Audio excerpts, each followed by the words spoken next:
Baik, selamat malam. Izin memperkenalkan diri, nama saya Giri Pradnya Wisnu Murti dengan NIM 19026-180. Izin mempresentasikan tentang terapi cairan. Jadi yang pertama itu pendahuluan. Jadi tubuh manusia itu terdiri dari dua bagian, yang padat dan juga yang cair. Yang padat itu seperti tulang, kuku, dan otot, dan yang cair itu berupa cairan intraseluler dan juga cairan ekstraseluler. Dan cairan ekstraseluler ini dibagi lagi menjadi plasma darah sebanyak 5% dan cairan interstisial sebanyak 15%. Nah, cairan antar sel khusus disebut cairan transeluler, seperti cairan cerebrospinal, cairan persendian, dan juga cairan peritoneum. Nah, lalu cairan dan elektrolit di dalam tubuh itu merupakan satu kesatuan yang tidak terpisahkan. Komposisi cairan dan elektrolit ini sudah diatur sedemikian rupa agar keseimbangan fungsi organ vital dapat dipertahankan. Gangguan keseimbangan cairan dan elektrolit dalam tubuh dapat terjadi karena yang pertama itu bisa diare, muntah-muntah, malabsorpsi, eksesif keringat berlebih, dan juga bisa karena perdarahan. Terapi cairan merupakan terapi yang sangat mempengaruhi keberhasilan penanganan pada pasien kritis. Selain dapat mengganti cairan yang hilang, terapi cairan juga dapat dilakukan untuk mengganti kehilangan cairan yang sedang berlangsung. Nah, untuk mencukupi kebutuhan per hari, mengatasi shock, dan juga mengatasi kelainan akibat terapi lain. Pemilihan pemberian terapi cairan untuk perbaikan dan perawatan stabilitas hemodinamik pada tubuh itu cukup sulit, meskipun kesalahan terapi cairan jarang dilaporkan. Namun, disebutkan 1 dari 5 pasien dengan terapi cairan dan elektrolit intravena menderita komplikasi atau morbiditas karena pemberian terapi cairan yang tidak tepat. Nah, terapi cairan merupakan pilihan terapi yang dapat menentukan keberhasilan penanganan pada pasien kritis. Terapi cairan bertujuan untuk mempertahankan sirkulasi atau mengembalikan keseimbangan cairan dan elektrolit yang adekuat pada pasien yang tidak mampu mengendalikan keseimbangan cairan dalam tubuhnya.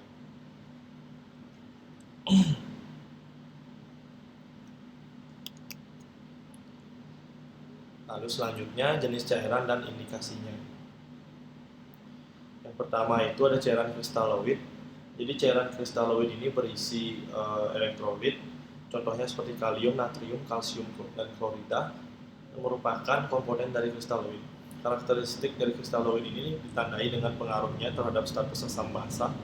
Kristaloid itu digunakan untuk menggantikan kehilangan sodium atau mempertahankan status quo. Ada 3 jenis intensitas dari kristaloid. Yang pertama itu ada isotonis. Jadi ketika kristaloid itu berisi sama dengan jumlah elektrolit plasma, ia memiliki konsentrasi yang sama dan disebut juga sebagai isotonik. Ketika memberikan kristaloid isotonis itu tidak terjadi perpindahan yang signifikan antar cairan di dalam intravaskular dan sel. Dengan demikian hampir tidak ada atau minimal minimal osmosis. Nah, keuntungan dari kristaloid ini, cairan kristaloid adalah mudah didapat dan penyimpanannya. Yang kedua itu ada hipertonis. Jadi jika kristaloid berisi lebih elektrolit dari plasma tubuh, itu lebih terkonsentrasi dan disebut sebagai hipertonik. Jadi hiper itu tinggi dan tonik itu tinggi, tonik itu konsentrasi. Administrasi dari kristaloid hipertonik menyebabkan cairan tersebut akan menarik cairan dari sel ke ruang intravaskular. Efek larutan dari garam hipertonik antara lain adalah meningkatkan meningkatkan curah jantung, bukan hanya karena perbaikan preload, tapi peningkatan curah jantung tersebut mungkin sekunder karena efek elektromotif positif pada miokard dan juga penurunan afterload sekunder. Ketiga itu ada hipotonis. Jadi ketika kristaloid mengandung elektrolit lebih sedikit dari plasma dan kurang terkonsentrasi, disebut sebagai hipotonik. Ketika cairan hipotonis diberikan, cairan dengan cepat akan berpindah dari intravaskular ke sel. Contohnya itu seperti dextrose 5% di dalam air dan setengah normal salin. Next, yang kedua itu ada cairan koloid. Jadi cairan koloid ini membantu mempertahankan tekanan oncotic koloid plasma sehingga sebagian besar tetap berada di ruang intravaskular. Sedangkan larutan kristaloid dengan cepat menyeimbangkan dan mendistribusikan seluruh ruang cairan ekstraseluler. Cairan koloid bertahan lebih lama di dalam ruang intravaskular disebabkan oleh karena aktivitas osmotik serta mempunyai zat-zat yang berat molekuler tinggi.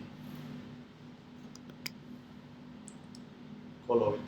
Jadi berdasarkan jenis pembuatannya, larutan koloid itu terdiri dari yang pertama itu ada koloid alami, yaitu fraksi albumin. Yang kedua itu ada koloid sintetik seperti dextran, hidroxetil, starch, dan juga ada gelatin. Berikut menggunakan perbandingan antara cairan kristaloid dengan koloid.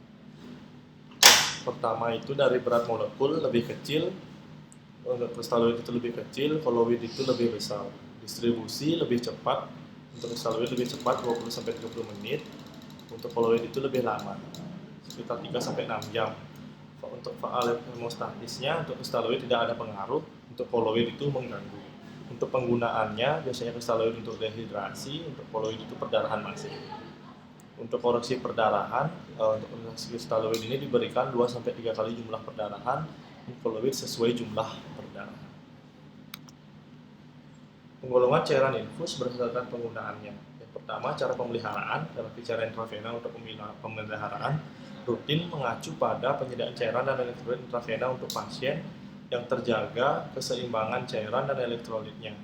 Untuk yang kedua, cairan pengganti. Terapi cairan pengganti intravena memiliki tujuan untuk menjaga dan mengembalikan homeostatis yang adekuat dengan cara memenuhi kebutuhan ekstra dari cairan dan elektrolit. Yang ketiga, cairan untuk tujuan khusus. Yang dimaksud adalah cairan kristaloid yang digunakan khusus, misalnya seperti natrium bikarbonat 7,5%, kalsium glukonas untuk tujuan koreksi khusus terhadap gangguan keseimbangan elektrolit. Yang keempat, cairan nutrisi. Pasien yang tidak mengkonsumsi makanan peroral ataupun yang tidak boleh makan dapat diberikan cairan nutrisi. Selanjutnya, jalur pemberian terapi cairan. Yang pertama itu ada kanulasi vena perifer.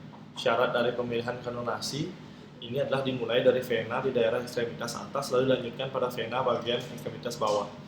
Vena di daerah kepala perlu dihindari karena hematom mudah terjadi. Pada bayi baru lahir, vena umbilicalis bisa digunakan untuk kanulasi terutama pada keadaan darurat.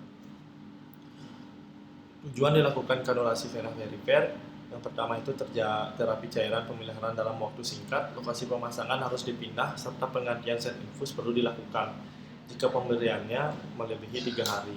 Terapi cairan pengganti dalam keadaan darurat, untuk mengganti kehilangan cairan tubuh atau perdarahan akut. Terapi obat lain secara intravena yang diberikan secara kontinu atau berulang.